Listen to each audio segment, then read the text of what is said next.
ये कहानी है दो दोस्तों की और उनकी दोस्ती की शुरुआत हुई थी अभी कुछ दिन पहले हॉस्पिटल के कमरे से, जहां पर वो दोनों एडमिट थे।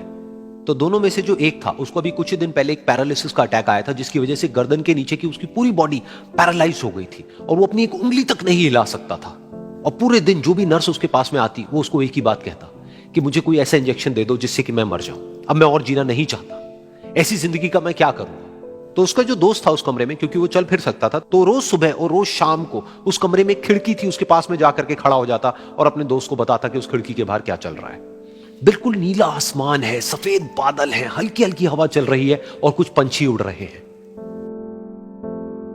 एक बहुत ही सुंदर बीच है जहां पर कुछ बच्चे मिट्टी के घरौंदे बना रहे हैं। कुछ लोग हैं जो वहां पर बैठे हुए बस समुद्र की लहरों को देख रहे हैं। कुछ लोग जॉगिंग कर रहे हैं, कोई एक्सरसाइज कर रहा है, कोई पतंग उड़ा रहा है। वहां पर एक आइसक्रीम की स्टॉल है जहां पर कुछ लोग आकर के आइसक्रीम खा रहे हैं। और सनसेट के टाइम पे जो पानी है वो पूरा गोल्डन हो जाता है और चमकने लगता है। तो शुरू में तो जब उसने वो सब बताना शुरू किया तो उसके दोस्त के ऊपर ज्यादा असर नहीं हुआ, लेकिन धीरे धीरे उसके अंदर जीने की चाह जागने लगी। अब वो सुबह का इंतजार करने लगा कि जल्दी से सुबह हो और मेरा दोस्त मुझे बताए कि आज यहां पर क्या हो रहा है। कुछ दिन तक ऐसे ही चलता रहा। फिर एक दिन जब वो सुबह उठा तो उसने देखा कि सामने वाला बेड खाली है। फिर उसने नर्स को बुलाया और उससे पूछा कि क्या वो डिस्चार्ज हो गया है। तो नर्स ने कहा कि आपको तो उन्होंने बताया होगा, उनके पास कुछ ही दिन बाकी थे और कल रात को ही उनकी डेथ हो गई है। ये सुन करके उसके अंदर की उम्मीद पूरी तरह से टूट गई, क्योंकि सिर्फ उसका दोस्त ही था जिसने उसको बाहर की दुनिया से जोड़ा हुआ था, जिसकी वजह से वो जान पाता था कि बाहर क्या हो रहा है और ये दुनिया कितनी खूबसूरत है। तो कुछ दिन तक तो वो रोता रहा और उसने जीने की चाह छोड़ दी।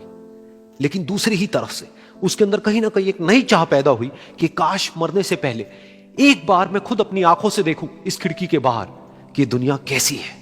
जैसे जैसे उसकी ये चाह बढ़ने लगी, उसको अपने अंदर एक अजीब सी एनर्जी महसूस होने लगी। और फिर एक दिन उसने अपनी पूरी ताकत लगा दी और किसी तरीके से वो बेड से नीचे गिरा और पकड़ पकड़ करके किसी तरह से उस खिड़की तक पहुंचा। फिर उस खिड़की को पकड़ करके वो खड़ा हुआ और खिड़की के बाहर देख लिया। लेकिन खिड़की के बाहर देखते ही वो गुस्से से भर गया। उसने जोर से नर्स को आवाज लगाई और जैसे ही नर्स आई उसने नर्स से पूछा, ये तुमने क्या किया, ये खिड़की के बाहर काली दीवार क्यों खड़ी कर दी। तो नर्स को समझ नहीं आया वो क्या बोल रहा है। वो बोली कि मुझे 5 साल हो गए हैं यहां पर, जब से मैं आई हूं तब से तो ये काली दीवार यहां पर है। तब जाकर के उसको समझ आया कि उसका वो दोस्त उससे झूठ बोल रहा था। और उसने नर्स से पूछा, अगर ये काली दीवार पिछले 5 साल से यहां पर है तो मेरे दोस्त ने मुझसे झूठ क्यों कहा। तो नर्स थोड़ा सा मुस्कुराई और बोली कि मैं ये तो नहीं जानती कि उन्होंने आपसे झूठ क्यों कहा, लेकिन मैं इतना जरूर जानती हूं कि जो भी कुछ उन्होंने आपसे कहा उसी वजह से आप अभी अपने पैरों पर खड़े हैं। तो इस कहानी से हमको यह सीखने को मिलता है कि जो हमारे शब्द हैं, जो हमारे वर्ड्स हैं, जो हम अपने मुंह से बाहर निकालते हैं, उसमें इतनी पावर है जिसकी कोई हद नहीं है। वो किसी आदमी को गिरा भी सकते हैं और उसको उठा भी सकते हैं। तो अब आपके ऊपर है कि आप अपनी इस पावर को यूज करते हो या मिस यूज करते हो।